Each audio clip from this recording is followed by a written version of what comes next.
Joining us now is Congresswoman Pramila Jayapal.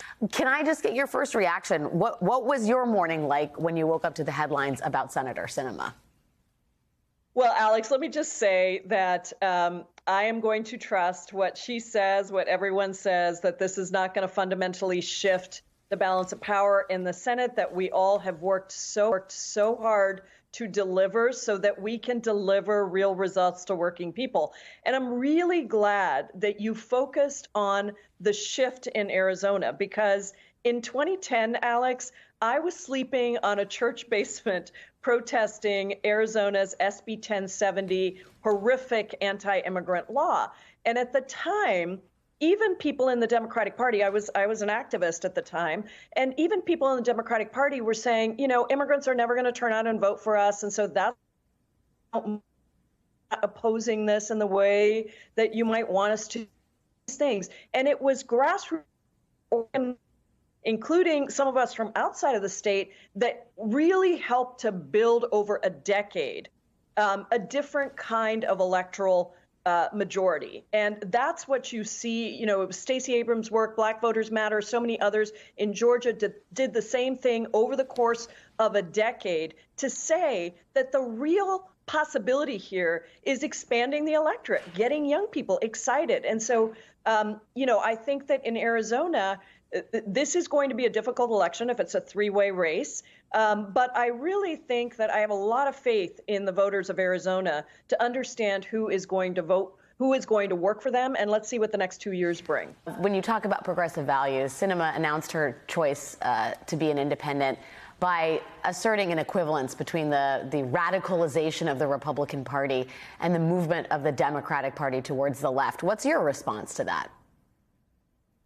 Well, I really disagree with that. And look, she's right that we don't have a multi-party system. That's true. I mean, we only have, really, for all intents and purposes, two parties. We're not like Germany. We're not like other countries in Europe that have many vibrant parties. And I wish we did have a multi-party system, but we don't. This is the system we have. And given the system we have to recognize that we need to take not only the independents, the moderates, the swing voters, fewer and fewer of them, by the way, Alex, but we also have to mobilize our base. And we have to make sure that we are being respectful to our base who doesn't want crazy things. You are absolutely right to point out the false equivalencies.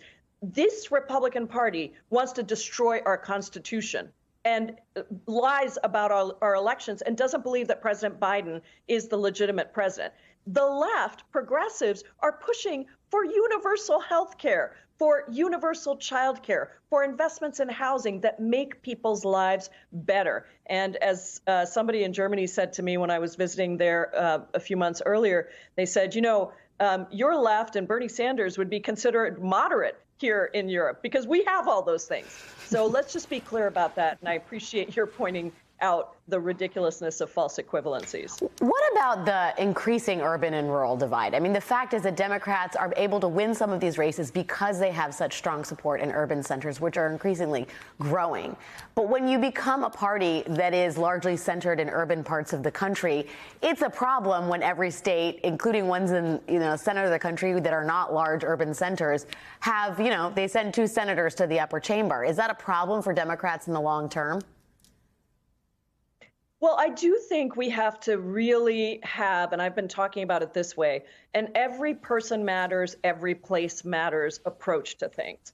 Because I don't think that in rural areas our ideas are unpopular. I think that we have to fight a conservative right that is trying to make it seem like, you know, neoliberal economics works when it doesn't. I think that you go into most parts of the country and people want a $15 minimum wage. The people that are out of touch are the Republican senators who don't want to move that forward. And similarly with universal health care, with so many of the things that we talk about, but we do have to go and listen, and we do have to go and make sure that everybody understands we are open to everyone who wants to really move the country forward. We want to be the party. We are the party. Democrats are the party, Alex, of freedom, family, and faith. We believe in freedom, in the right to vote, freedom to make decisions about our own bodies. We believe in keeping families together and supporting families. And we believe in faith in our Constitution and in our democracy. And so I think that's what we need to go out and we need to speak to everybody across the country about.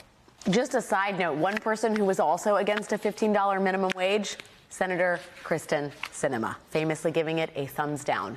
Not saying, just saying. Congresswoman Pramila Jayapal.